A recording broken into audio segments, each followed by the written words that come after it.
Hi, good morning at ito yung sinasabi kong challenge sa atin at ngayon maglalaba tayo.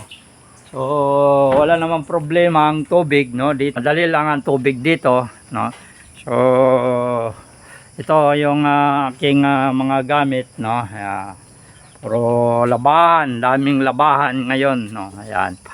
Yung ating labahan ayan. Dalawang washing machine naman Ito nga lang delikado itong mga niyog na ito dahil minsan nalalaglag to madalas nalalaglag dito sa hero. Nakakagulat nga pag natutulog ka ng gabing-gabi na biglang nalalaglag to. So talagang malakas yung impact Ito yung mga labahan ko. Ito naman yung aking may dalawang washing machine. Nandiyan yung dalawang washing machine may dryer naman, kaya kahit na maulan ay maglalaba pa rin tayo. Good morning at ito po yung ating kasama sa buhay probinsya Ito naman yung tubig natin yan, punong-puno yung drum So mag-umpisa na tayong maglaba para tayo matapos So madali lang naman maglaba dito dahil siyempre may washing machine. Iuna muna natin yung mga puti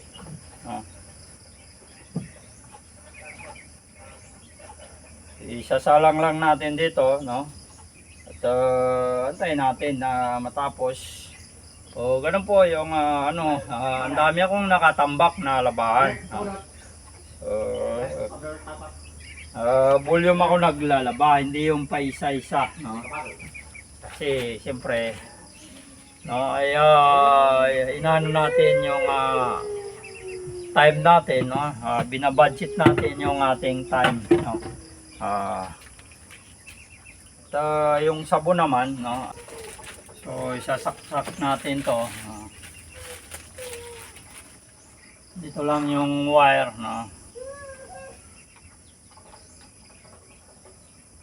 yan. So yan po yung gagawin natin. Nandito naman yung motor nung ito yung motor nung tubig diyan. Bali deep oil yung gamit namin. Ayan, deep oil yung gamit namin. Hindi pa nga nagawa ng bahay itong tubig at may naka-standby naman na isang drum na tubig diyan. Meron ding dito parang nawasa, pero oras-oras rin yung may ganitong oras, may tubig, pero hindi tayo nag-aabang ng mas may ginang sigurado tayo dito sa deep oil dahil nga minsan maghapon gabi na dumaratang ang tubig dito. So yan po, magandang umaga po at samahan niyo ako at tayo maglalaba ngayong umaga na ito umaga mapagpala maya-maya kung maaga tayong matapos maglaba ay tayo pupunta rin sa farm. Good morning. So ito lang yung tubig. Ready na pala yung umaandar na kagad. So wala pa tayong tubig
Ready na pala ito automatic kasi ito So sasaksak na natin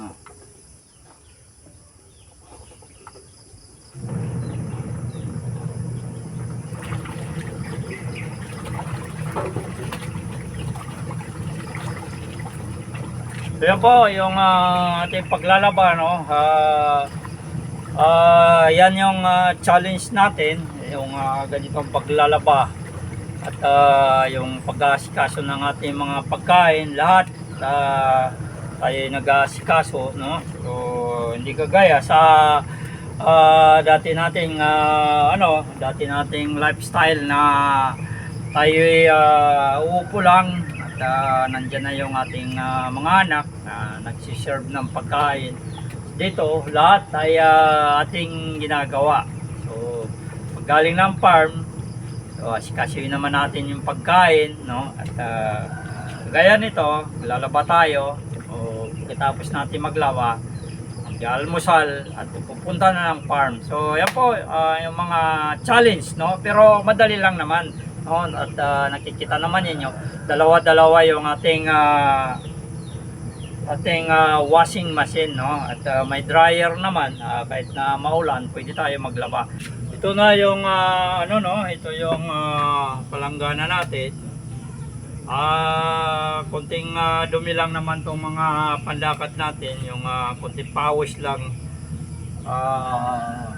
Ito naman yung tubig, walang problema sa tubig.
Banlaw na tayo.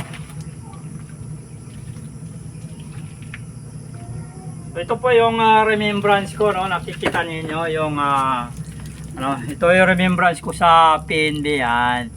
So inaalagaan ko ito para may remembrance ako. Matagal na rin to. 100 years ng PNB nung pinamigay ito sa amin, no? Ayan, no? Nung makuha namin to.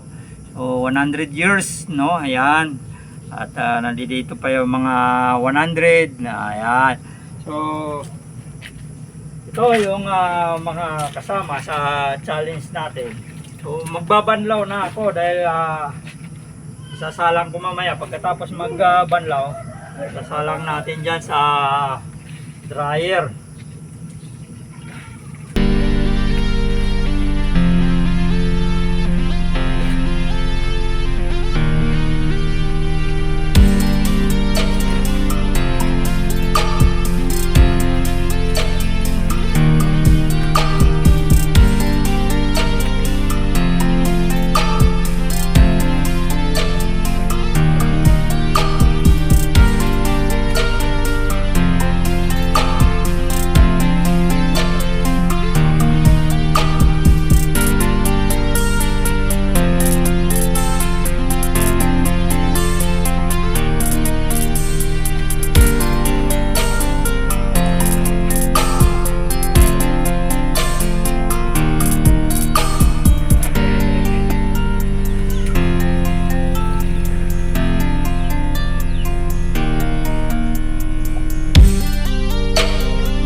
dito ko nilagay yung camera dahil may bubong to. So delikado tayo, no? Dahil nga dito puro mga niyog to, nalalaglag yung mga niyog. So tagilid tayo sa mga niyog. Kaya medyo nakapatagilid yung aking camera. Di natin na nakaharap tayo, no? Kagaya niyan. O yan, no? Para makaharap tayo.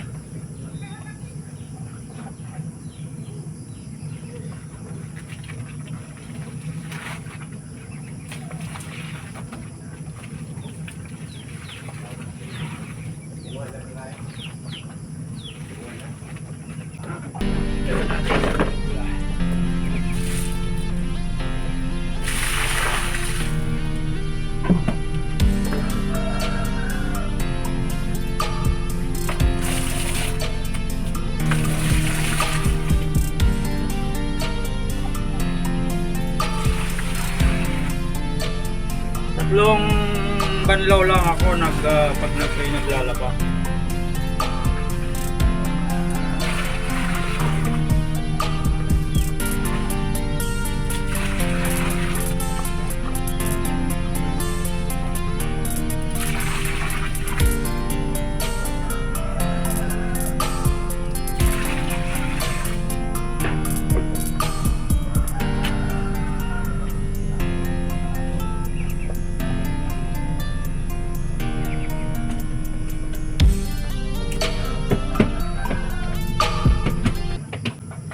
So, sinaksak ko na yung dryer, no? Dahil isang banlaw na lang.